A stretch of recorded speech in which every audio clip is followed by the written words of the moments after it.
Dear FM Radio, ako nga pala si Jenica. Anak ako ng aking ama na si Tatay Eboy. Maagang nawala sa akin ang aking ina, kaya naman buong buhay ko, si Tatay Eboy na ang nagtaguyod sa akin. Ay nako, sakit na ng likod ko Ay, Jenica. Opa. Oh, Ano pong matutulong ko sa inyo?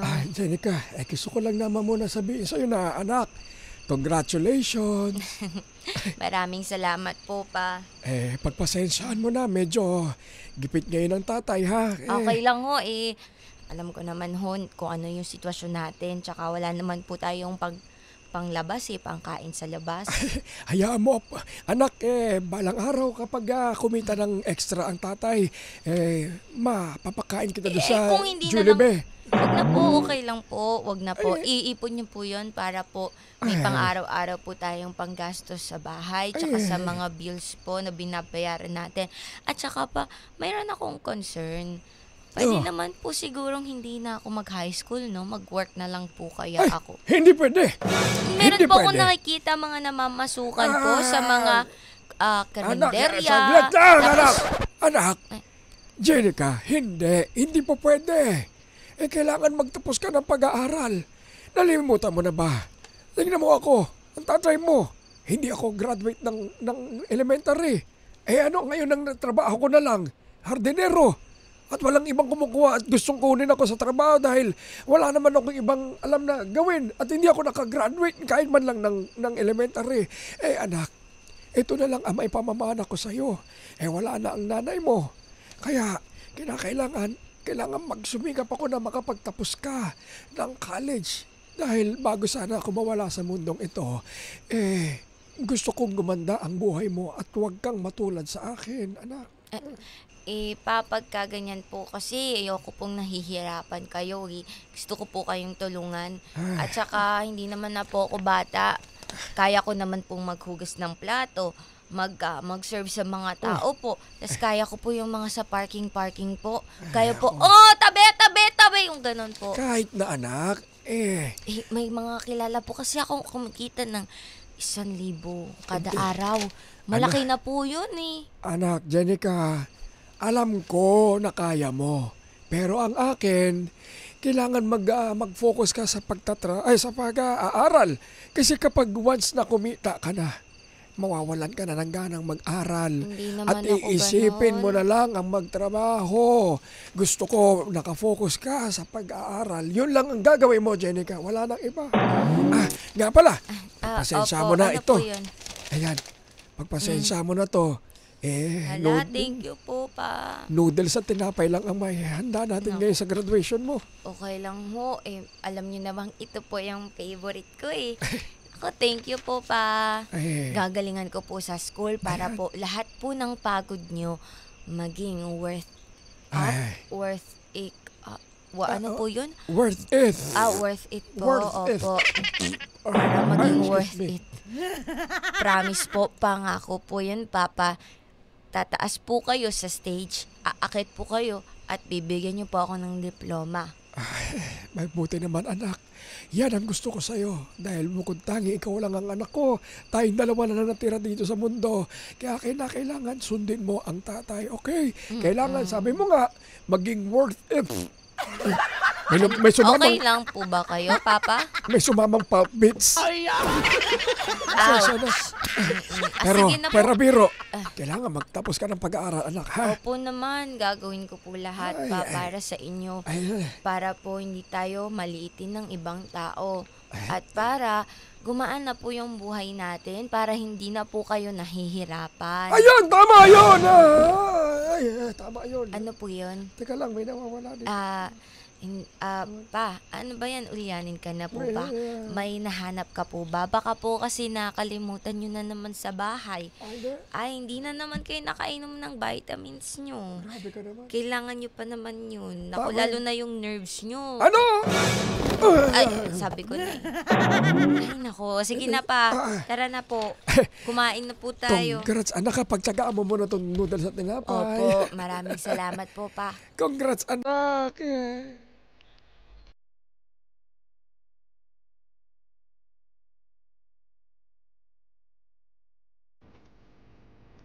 Napakaswerte ko sa tatay ko. Kahit na pagod na siya, ay ginagawa niya pa rin ang lahat para tulungan ako sa pag-aaral. At hindi siya nawawalan ng oras para sa akin. Wala siyang ibang ginawa kung di isipin ang kapakanan ko.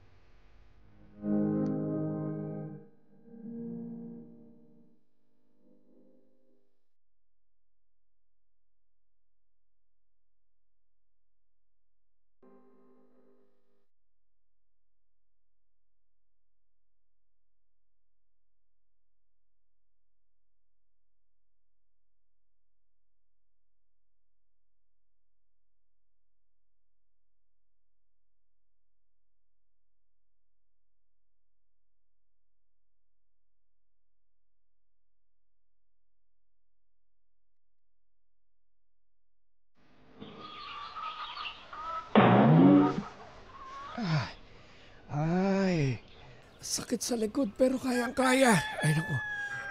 Eboy! Ay, ano? Eboy! Donya, Melda! Donya Melda. Baka kalimutin ka talaga, anak. Ay, Ah. pasensyahan niyo na po. Magandang umaga po, Donya Ay, Melda. magandang umaga naman sa iyo. Teka nga lang. Bakit ba nandito ka na naman sa labas? Ay, Donya, Tapos ka na ba? Donya Melda. Nag-garden po ako. Ako po ang gardenero ninyo. dito Bakit sa inyong nasa mansyon. manok ka? Kain ko na rin po yung mga manok ninyo at mga Ay, iba pa yung alagang hayop. Alam mo, huwag ka masyadong mga ilam na mga hindi mo naman gawain. Kung hardinero ka, di yung mga harden ang alagaan mo. Ano? Ang alagaan mo. Doña Melda, ako po ay nagmamalasakit lang sa iba pang mga parte ng inyong bahay. Dahil po talagang dedicated po ako sa inyong maglingkod at magtrabaho. Ay, dedicated. Nako, nakaraan. Meron akong ganyan. Kumari ko, dedicated daw sa pagtatrabaho. Ang kanyang empleyado. Pero anong ginawa nun? Nako, pinasukan. Nang ano po? Di pinasok na Magna? Magnanakaw. Kaya ikaw, boy, kung meron kang binabalak sa akin, umayos ka. Doña Melda, hindi naman po ako magnanakaw. Ay, siguraduhin mo lang. Doña Melda, Ano na naman? may maaari po ba ako sa inyo ipakiusap? Ano na naman yung ipapakiusap mo? Bukod po sa pagiging hardinero, maaari din po ba akong maging utusan ninyo po? Gagawain sa mga gawain Ay, ano bahay. maging utusan? Meron akong PI. May mga tulong po sa loob ng bahay. Yung boy ba? Kumbaga boy po. Ay, Tagaliles. Opo. Ay, sakto. Ay, Lumaki na naman ang aking... Ano ba yan? Lumaki na naman ang aking mansyon. Ayan, nakita mo si Aling Dolor doon. Oo. Yung merong face mask na nilalagay sa muka. Oo, Ayan, panay talandi na lang ang inaalam. Paano kasi? Niligawan siya nung nakaraan nung boy na naman. Oy, ikaw wag mong liligawan yan. hindi ho. Doña Melda. Trabahong gusto mo. Opo, trabaho. O siya, bibigyan kita ng trabaho. Ay, teka. Sakto, mag-start ka na ngayon. Ngayon po? Abay, oo. Abay, Ano? sige po. Ako sige. po talagang willing pa na magtrabaho sa inyo. Kailangan ko po talaga ng extra na kita para sa Agoy, anak ko. mabuti yan, Agoy. Mabuti yan. At para na rin sa iyong anak, na si Jenica. At speaking of your anak, Opo. ay, nako, galing sa US. Ay, hindi pala galing. Tama. Kasi yung anak kong nasa US, Opo. may ipinadalang damit. May pinadalang damit po. Nakwento ko kasi meron akong trabahador na may anak na babaeng balingkinita na grade 6. Opo. Ay, teka. Eto, pumasok ka na sa loob at kunin mo na ang mga damit. Para yun sa anak mo. Binibigay niyo po sa akin para po sa anak ko. Abay, oo naman. Anong gagawin ko sa Ay. mga damit na yan? Salamat po, Doña Melda. Sige po, papasok na po ako agad. Sige. Salamat po, Doña Melda. Wow, nagmadali. Ay, saan ba dito ang kwarto? Ito. Ayan. Ang laki naman kasi talaga nitong mansyon ni Doña Melda. Wow! Ang ganda! Loob ng kwarto may chandelier. Loob ng kwarto mayroong fountain. Loob ng kwarto mayroong mga... Wow, may talakitok. May fish pan. Grabe naman kayaman at kayabang nitong mahalin na ito. Ito pala. Ang mga damit. Ito siguro yung mga sinasabi ni Doña Melda ng mga damit. Ayan. Ang dami. Matutuwa panigurado ang anak ko na ito. Talagang matutuwa siya at mararamdaman niya na sobrang pagmamahal ko sa kanya. Maraming salamat talaga sa iyo, Doña Melda. Maraming salamat. Sana yan natuwa ka at lahat ang dami nito. Oh, kakasya lahat Sobra sa ito. nga po pa. At saka sobrang dami nga po ninyong, ikaw pa ha, baka mamaya, Hoy, kumuha ka kay kay Doña Uy! Melda. bunga nga mo, Jenica, hindi. Hindi mo to ninakaw? Bakit naman ako magnanakaw? Ngani ka. Hindi, Okay. sinasabi mo. Ito ay binigay lahat ni Doña Melda dahil natuwa siya sa akin at ito daw padala ng mga anak niya na nasa Amerika at hindi naman niya may susuot. Kaya ibinigay niya sa akin dahil alam niya meron akong anak na dalagita at Sige. ikaw yun. Ay. Ayan o. Oh, di ba? Naku, ang ganda. Kakasya Alam lahat niyo, sa'yo. sukat na sukat ho sa akin, Tay. Parang regalo na po sa akin to ni Doña Melda, no? Oo. Ay, Diyos ko, pupunta po ako dun sa susunod na pasok niyo po. Bukas po may pasok kayo? Ay, oo. Ay, Tama. sasama po ako tapos para makapagpasalamat po sa Ipapakilala kanya. kita para makapagpasalamat ka ng personal kay Doña Opo. Melda. Tsaka, tinan mo anak, ang ganda. Para talagang sinukat sa'yo. Kaya nga po, O, di pa, ba? naku, ang dami. Ay, At saka may dress pa po, nakakatuwa. di ba? Ang ganda-ganda. Talagang, Apa, saglit lang. sagutin mo po muna. Saglit lang. Hello. Aba! Oh, Doña Halika Melda. ka dito, bumalik ka sa bahay. Bakit Ngayon po? din! Bakit po? Ay dahil nawawala na ka ng pera sa safe! Ano po? Bumalik ka ngayon din! Ora mismo! Ano po? Nawawala po kayo ng pera hindi, sige po, babalik na po ako. Ngayon din, nabilisan mo! Opo. Halika na! Opo. Ay, Ano anak, po yun, pa? alis lang muna at babalik muna ako sa mansyon dahil pinapatawag ako ni Doña Melda. May nangyaring hindi maganda ro sa mansyon. Okay lang po kayo, pa? Okay lang ako. Okay po, sige po. Aalamin ko lang. Ingat po kayo.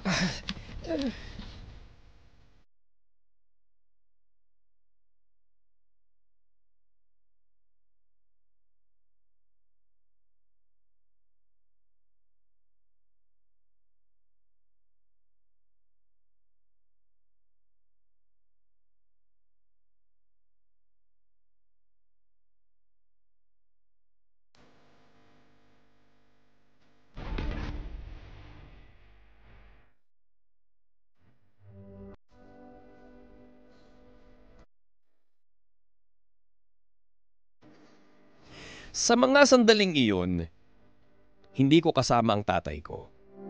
Pero sigurado ako na wala siyang ginawang masama. Dahil ang turo niya sa akin ay di bali nang nahihirapan kami. Huwag lang kami gagawa ng masama sa ibang tao. Alam kong mahal na mahal ako ng tatay ko at hindi siya gagawa ng isang bagay na makakapanakit sa akin.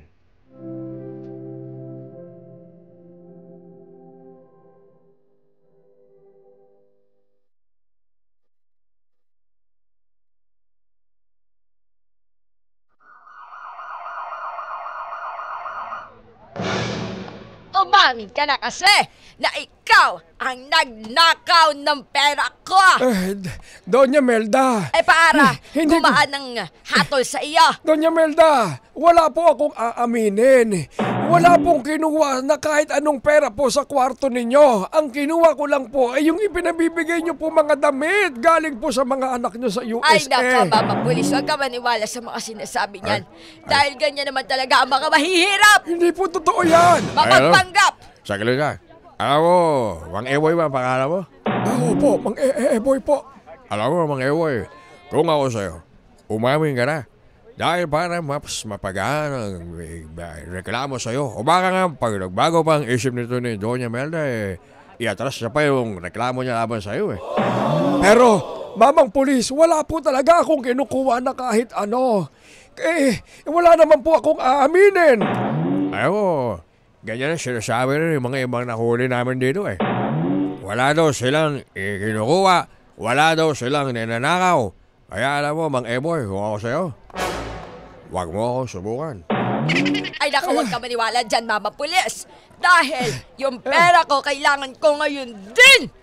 Pero Ibigay mo, ilabas mo! Doña Melda, wala ho talaga akong kinuha wala. na kahit ano. Wala. Wala. Gusto mo ba na alugugin ko pa ang bahay mo?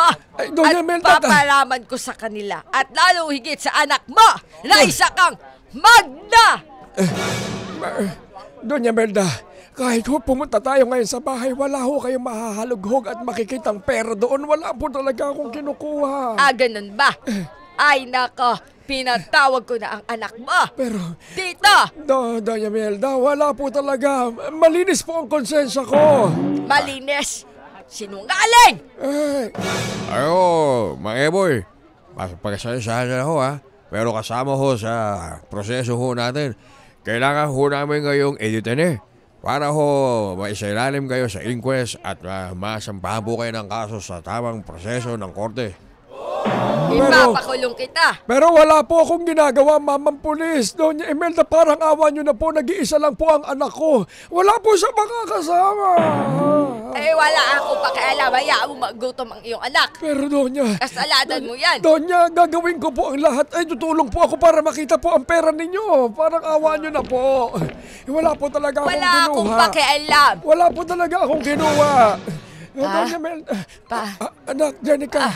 Ano pong ginagawa niyo dyan? Totoo po ba yung sinasabi ni Doña Melda? Anak, kilala mo ang tatay. Hindi ko magagawa binibintang sa akin. Doña Melda, hindi po magnanakaw yung papa ko. Pakawalan niyo na po siya, please. Hindi po niya magagawa sa akin yun. Doña At hindi Melda. niya po magagawa magnakaw dahil alam niyo po na ikagagalit ko po yun, ikakatampo ko po sa kanya yun. At saka po, hindi po tinuro sa akin ng tatay ko na manlamang at gumamit ng hindi magandang paraan para lang umangat sa buhay. Pangarang-awan niyo na ako, Doña Melda. Parang awa nyo na po, Doña Melda. Parang-awan niyo na po, Doña Melda. Melda. Anong parang awa? Baka nga nasa iyo pa yung pera. Ilabas mo! Doña Melda, wala ho ang kinalaman ng Wala anak ko po. dito. Wala po sa akin, wala pong ninanakaw yung papa ko. Saglit lang ho ha. Saglit lang, Mang Eboy. Pagpasayasahan niyo na po, kinakailangan na namin po kayo ipasok dito sa loob ng selda. Kasama po yan sa proseso po natin. Naku, huwag po mamang polis. Mamang Huwag po pulis. mamang Huwag naman polis. po. Hindi po pwede. Kailangan po yun po ang sinasabi po ng ating pong proseso. Dito po kayo sa loob. Huwag po mamang polis. Saglit lang po, Anak, Jenica, sige na. Umuwi ka na, anak. Hayaan mo na ako dito. Papa, paano na po ako? Paano ka po dyan? Sasama na lang po ako sa loob. Hindi po pwede. Hayaan mo na, anak. Manghihiram ako ng ballpen at ng papel. Iabot mo to sa mga kakilala natin at humingi ka ng tulong at sabihin mo na pinapasabi ko na alalayan ka muna, anak. Hindi ko po kaya pa. Pero anak, walang magagawa ang tatay. Nandito na ako. Nandito na tayo sa sitwasyon na to. Wala akong magagawa pero anak, lagi mong tandaan, ano man ang ibinibintang sa akin, hindi ko magagawa. Lalo na ang magnakaw. Lalo na ang kumuha ng pera, hindi ko naman pinagpaguran. Alam ko pong hindi ka magnanakaw at alam ko naman pong hindi nyo magagawa yun. Sadyang ganito lang po talaga siguro yung sitwasyon, no? Kapag ka mahirap ka, wala kang kapangyarihan, parang madali na lang sa ating mahirap. Anak. Na may pakulong. Anak, wag. Pagbintangan, Papa. Anak. Ayoko na po mabuhay kung ganon. Anak, hindi ka po pwedeng sumuko. Anak, kailangan mo tulungan ang sarili mo. Wala ako ngayon sa tabi mo para alalayan ka. Tulungan mo muna ang sarili mo. Malalagpasan din natin ang mga pagsubok na ito. Basta anak, lagi mong tandaan. Hindi ko ginawa ang ibinibintang sa akin ni Doña Melda. At hindi ko kailanman gagawin niya kahit magdildil tayo ng asin, kahit maghirap tayo, kahit wala tayong kahit ano. Kahit tayo ba ang pinakamahirap? Wala. Hindi ko gagawin ng magnakaw. Alam ko naman po yun. Naniniwala po ko sa inyo pa. Kaya huwag po kayong mag-alala. hindi po ako mawawalan ng pag-asa. Basta kayo po, lumaban po kayo. Ha? Lalaban Huwag po ako, kayong Jenica. magpakahina. Lalaban ako. Huwag po kayong iiyak kapag hindi po tayong magkasama. At saka pag naaalala niyo po ko, isipin niyo po, masaya po ako, ha? Anak, Jenica, huwag mo kong isipin. Isipin mo muna ang sarili mo. Pagpasensyaan mo na. Ikaw ang mangako sa akin na hindi ka iiyak kahit hindi mo ko katabi. Kahit hindi mo ko kapiling. Opo. Gagabayan tayo ng buong may kapal. Malalagpasan natin to. Kaya huwag kang iiyak. Number 1! Ka-vibes, inyong natunghayan at narinig ang kwento ni Jenica sa Ang Drama Mo Live! Kwento ng pighati, kwento ng pagsubok sa buhay at Correct. kwento ng pagkatatag na dapat ay kahit na anong mangyari, dapat hindi tayo mawala ng pag-asa.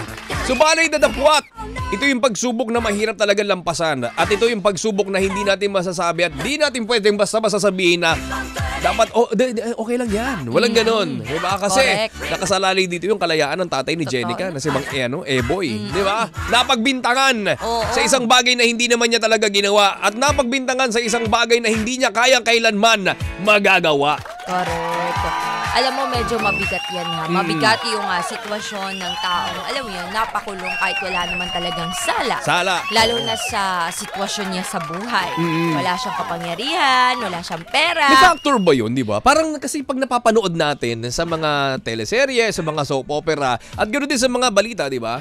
Kapag mahirap at yung walang kapasidad na ipaglaban yung kanilang mga sarili, ganun na lang napakadaling makulong, mapagbintangan, madampot ng mga otoridad. Pero kapag ikaw ay merong estado sa buhay, di ba? May ganun talaga hindi ka eh. pwedeng basta-basta mahawakan ng mga pulis, di ba? May ganun para talaga. May ganun talaga Ang siya. hirap naman. Oo. Naku, alam mo, napakahirap labanan yan ha. Kasi hindi lang hustisya ang nilalaban mo, kundi yung emotional health mo. Oho. Yung health mo, physically. And of course, pinaglalaban mo pa yung nararamdaman mo. Oo. Kasi nga mahihiwalay ka sa family mo. Mm-mm. Diba? Parang nandun na yung awa, frustrations, at kung ano-ano pa. Ang dami niyang battles in life. Tsaka ang hirap nun sa part din ni Mang Eboy. Yung makulong ka, ng, mapagbintangan ka ng isang bagay na hindi mo naman talaga nagawa o ginawa.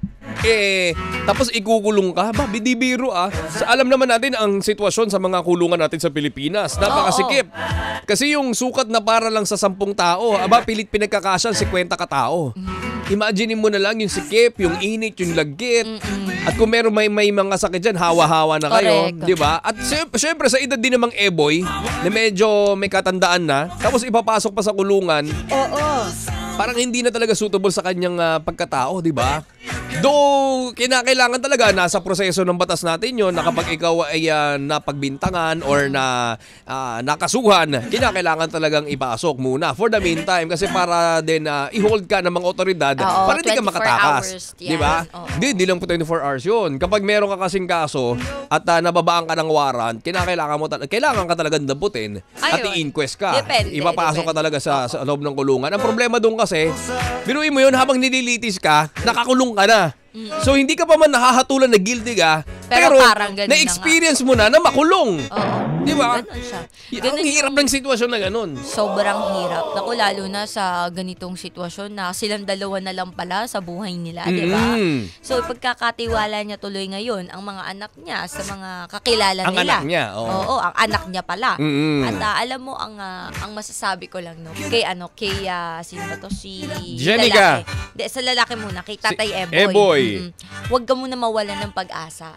Same with Jenica. Huwag kayong mawalan ng pag-asa kasi naniniwala ako na hindi ka bibigyan ng malaking challenges or pagsubok ni God kung hindi mo kayang lagpasin. At syempre, manalig ka lang sa buong may kapal or kung sino man yung pinakamataas na pinaniniwalaan mo, di ba? Manalig ka lang na parang alam mo yun, kahit na ano mangyari, be good pa rin. Huwag kang gagawa ng masama. Alam mo yun, parang huwag kang magrebelde, mag-retaliate kasi wala siyang wala siyang magandang idudulot sa'yo. Ikaw lang din yung masisira. So, dapat maging strong ka dun sa paniniwala mo. Oo. At maniwala ka rin, maniwala kayo sa isa't isa na kaya nyong lagpasin yan together. Basta wala lang mangyayari na parang mangiiwan sa dulo na parang, sige na, ako na yung lalo na kay Tatay Ebo. Sige, ganyan naman kayo. Yung Pero parang- sana, may dumating na may isang dumating na kasangkapin ng langit na makatulong na sa kanilang makatulong. dalawa. Lalo na kay Tatay Eboy kasi hindi biro po ang makulong. Hindi rin biro na mapagbintangan ka. Sige, sabihin natin na mapawalang sa alaka sa bandang huli. Pero kasi, yung kahihiyan na inabot na ng tao. Correct. Na hindi mo naman talaga ginawa o hindi mo ginawa yung pagnanakaw, yung binintang sa'yo walang katotohanan, pero nakulong ka na. Yan tingin pa naman kasi sa atin ng mga Pilipino, mga kapwa natin, di ba? Once na napasok ka sa sulungan, guilty ka man o hindi, at the end of the day, guilty ka. Di ba? May ganun eh. Totoo. Ayun yung stigma dun eh. Mm-mm. So, sana may makatulong na halimbawa, libreng abogado, libreng magbibigay ng tag dito, sige, hotdog. Kalimutan ko Yung sasabihin parang, ko. pwede kang humingi po ng legal na Ayun, tulong sa mga PAW. Legal assistance. Public attorney. Pero kasi sa office. ito realistic lang to. Madaling sabihin, humingi ka ng Oo. tulong sa PAO. Pero kasi yung proseso sa paghingi ng tulong sa PAO ay hindi rin ganun kadali. Totoo naman. Ang dami mo pang proseso na dapat lakarin sa pagganong balik-balik lang din sa paghingi ng mga permit, ng mga papel-papel, ganyan, sa barangay. Unang-una, kahit ba sabihin mo nga mura lang yan, barya, 50, 20, 100. Sa estado ng buhay ng mga Eboy at ni Jenny nga, saan sila kukuha ng 50 pesos, 20 pesos at 100 na pangbayad doon sa mga permit at mga papel Correct. na i-require ng PAO. Di ba? Ito ano lang to, realistic lang to. Sa mga kakilala ko na may experience sa ganito, ang hirap daw ng sitwasyon na gano'n, yung palik-balik ka lang. Wala kang sasakyan, di ba? Wala ka namang pera, di ba? So, tsatsagain mo talaga maglakad. So, kaya ka nga lumalapit sa PAO kasi hindi ka capable na mag-provide ng sarili mong abogado. Pero kasi pagdating sa PAO, marami ding hihingi na requirements. Kailangan talaga yon, proseso yon para din malaman na isa kang indigent. Na talaga hindi mo kaya at wala kang kapasidad na kumuha ng sarili mong pribadong abogado. Pero sana, magkaroon ng pagkakataon na makakuha sila ng libre na magbibigay sa kanila at makakapag-provide sa kanila all-in ng kanilang mga pangangailangan pagdating sa legal process para mas mapadali yung pagpapatunay at pagdepensa na talagang wala namang nagawang kasalanan at hindi talaga ginawa ni Tatay Ebo yung pagnanakaw na binintang ni Doña Melda, di ba? Totoo Ang hirap yan. nun eh. Oo, actually ako pagka ganitong usapin talagang hands off parang ganun. Kasi ako na experience ko kung gaano kahirap magpabalik-balik years. Di ba? Taon yan, hanggang ngayon Taon. pinaglalaban ko pa rin, di ba? Parang ang hirap niyan lalo na tayo nga na may trabaho na, may pera nahihirapan na, nahihirapan pa. What more pa kaya sa mga taong wala talagang capable? Di ba?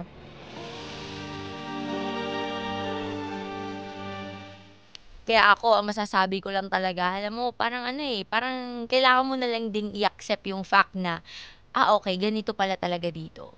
Na mahirap, Na mahirap. maraming pagsubok. Oo. Talagang aabot sa point na parang feeling mo, parang tinalikuran ka ng mundo. Pero at the end of the day, nasa sayo yung choice, diba? Nasa sayo kung ano yung gusto mong gawin. Dapat nasa tama kapatid.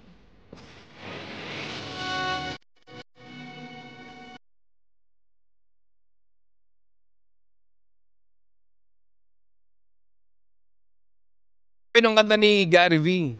Huwag ka nang umiyak. Mm-mm. Kung wala ka na maintindihan, hindi na kaiintindi ng pangunawa mo, kapit ka lang sa Panginoon. Di ba? Totoo yan. Kasi wala naman tayong ibang no choice. Wala tayong tulong na makukuha at mahihita sa ibang tao, lalo-lalo na sa mga ganitong pagkakataon na pinagbibintangan ka ng isang bagay na hindi mo naman ginawa. Totoo. Wala kang ibang kakapitan at sasandalan kundi ang Panginoon. Di ba? Kaya nga sabi, huwag ka nang umiyak. Kapit ka lang sa akin. Ganong umiyak pero naiiyak kami. Ayun.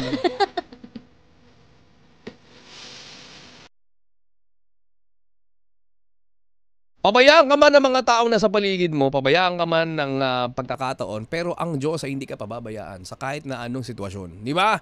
Mararamdaman mo natural na ikaw ay para ka nag-iisa, wala kang sinasandalan at lahat hinuhusgahan ka. Pero sa mga pagkakataon na ganito, huwag kang mag-alala, ka-vibes, dahil hindi ka pababayaan ng Panginoon. Ang Panginoon talaga, yan ang bukod tanging kakampi natin na nakakakita ng mga bagay Correct. na hindi nakikita ng mga tao humuhusga sa atin. Di ba? Gaya niyan, Si Mang Eboy pinagbintangan? Oo, pagbibintangan ka, huhusgahan ka ng mga tao nakapaligid sa'yo. Sasabihin na, oo nga, tama, magnanakaw yan, malikot ang kamay niyan, klepto yan. Pero ang Panginoon, alam niya ang mga nangyari sa lahat. Di ba? Ibinigay ng Panginoon yung pagsubok kay Mang Eboy dahil alam niya malalagpasan niya to. Ibinigay ng Panginoon yung pagsubok kay Mang Eboy dahil alam niyang there's something na makakapagpabago sa buhay nitong dalawang mag-ama, di ba? Hindi natin alam.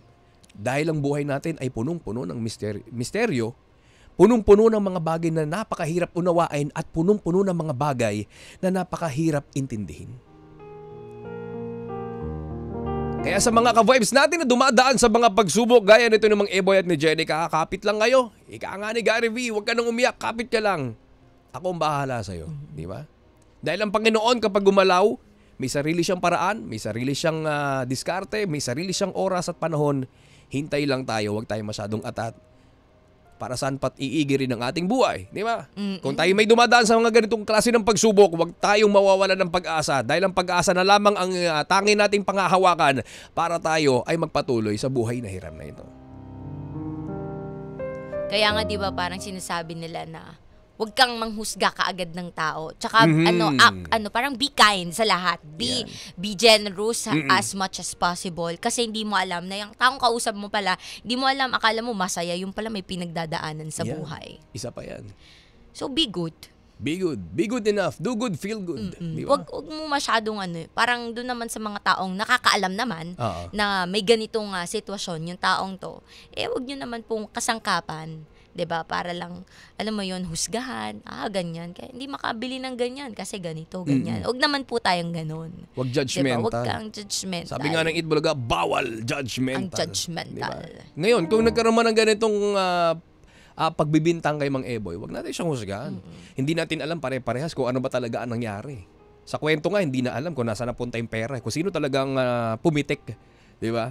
Ngayon kay Mang Eboy, kung nakulong man siya, huwag natin siyang husgahan.